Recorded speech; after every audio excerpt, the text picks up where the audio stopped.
What's the meaning of buckwheat?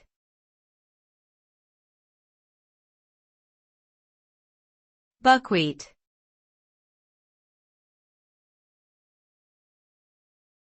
Buckwheat.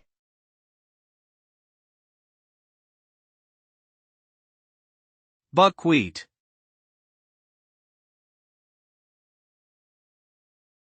Buckwheat.